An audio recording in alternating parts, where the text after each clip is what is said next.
د دې څلور پوښتنو جوابونه غواړو. موږ د دنیا سوپر پاور انګریزانو ته شکست ورکړی، صحیح ده؟ موږ د دنیا سوپر پاور روس ته شکست ورکړی، صحیح ده؟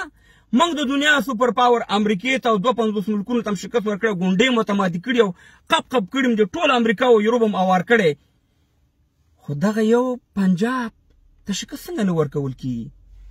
دا خو انګریزانو جوړ کړی دی، د انګریزانو قانون هم پکې دی، د امریکې په خوښه د پاکستان جنرالان بدلیږي، که غواړي صدر اعظم ورته بدل کړي، عمران خان ته چا بدل کړو؟ خو همدغه امریکایانو بدل کړو که نه. نو دې ته څنګه شکست نشي ورکول کېدی؟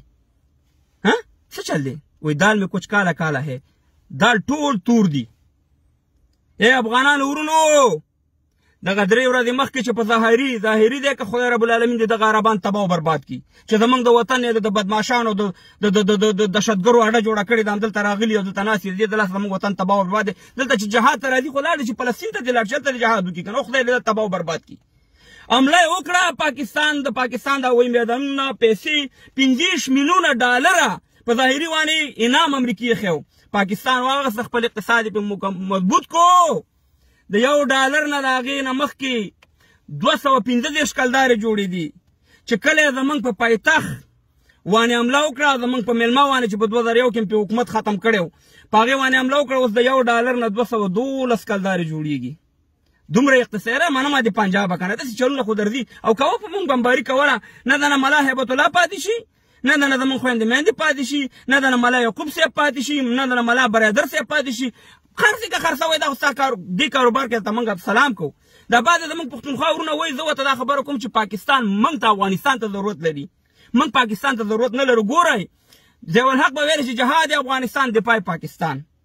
خواجه صاحب دی وایي چې هم د میډم امریکن جهاد لړه ته افغانستان کې د روس په خلاف وانه.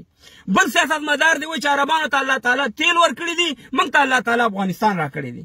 نو د پاکستان خصا پاپړ خصا اچار خصا دوی نه انډیا لي نه ایران لي نه چین لي، همدغه افغانستان دی. هم خصا شي نه رالېږئ، هم د امریکې نه او د پیسې لي په موږ باندې بمبارۍ نه کوئ، تباه او برباد. خو موږ د ملا یعقوب صاحب نه یو پوښتنه کوو چې ملا یعقوب صاحب کله چې په خوست کې، کله چې په کونړ کې پاکستاني طیارو حملې وکړي او زموږ په روژه کې زموږ واړه ماشومان شهیدان کړه، تاسو خو په یو بن لادن په میلمه باندې غیرت کړو، په دغه ماشومانو به تاسو کله غیرت کوئ؟ تا ویلې چې که بله حمله وشوه موږ بیا ورته جواب یو. نن ته ورشه د ډرون حمله چې در باندې وکړه او ستا میلمه یې ووژلو او ستا په پایتخت باندې وکړه، بل ورځ کېدای شي په ارګ باندې د توکیوالا کې به هېڅ شی هم وکړئ. نو د دې جواب به تاسې کله بیا وایئ؟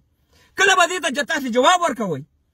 خو هېڅکله هم نه. ځکه زه دا ویم چې دا یو ډرامه ده، دا ما نه مه خفه کېږه هم طالبانو ورونو، قسم درته خورم چې دا یو ډرامه ده، دا جهاد نه دی، دا فساد دی، دا ستا د بربادۍ د افغانانو د تبۍ او د بربادۍ منصوبه ده. نه د پنجاب نه د خویندو میندو پوښتنه کولی شو، نه چې د خپلو چې بېعزتیان یې زموږ کړي کوم توهین دی چې هغه موږ ته نه دی راړولی دی پنجاب، ولاکې امریکې روس برطانیه ستاسې دومره بېعزتي کړي کومه بېعزتي چې دی پنجاب ته کړې، خو ولاکې د پنجاب جواب موږ نشو ویلی او نه دا توان لرو. نو اوس د مجاهدین او طالبان دې راوځی دي شي که نه، ورکې د پنجاب له شکست چې تاسې روس او امریکا والې غونډې متماتې کړې، خو هېڅکله به تاسې دا کار ونه کوئ. ځکه چې بټن هم چې کوم دي کې لګېدلې ده هغه موږ ته معلومات دی. همدغلته ستاسې بټنه لګېدلې ده چې کله هم هیرو کړي او کله هم زیرو کړي. او یا حماسي صاحب پسونه څه شو؟ تا خو پسونه راورېده که نه، اوس اسمان ته خوله که او دا سوال وکړه چې یا رب العالمینه په الهي نصرت سره ته موږ ته خام الوګان راغوځار کړي د اسمان نه او موږ ته صرف وچه ډوډۍ د دې ولس دپاره. حماسي صاحب دا فتواګانې خو به د ډېرې ورکولې چې تیار پسونه د اسمان نه راولیږي. اوس خالي دومره د وچې ډوډۍ او خالي د خامو الوګانو سوال وکړه چې دا ملت پرې موړ شي. ډرامه ده او دغه پاکستان به در باندې هم دغه شان یم، دا پنجاب به در باندې مزې کوي. د غلام جواب نشي ویلی. موږ روس او امریکې او برطانیې ته شکست ورکړی. دې جواب غواړم چې ولې موږ پنجاب ته جواب نشو ویلی. څه چل دی او د څه شی راته پرېښی دی؟ کم کار ته دې ونه کړو. افسوس دی نو افغانانو، اړه مې ډېر ډک دی خو هسې نه چې خولې نه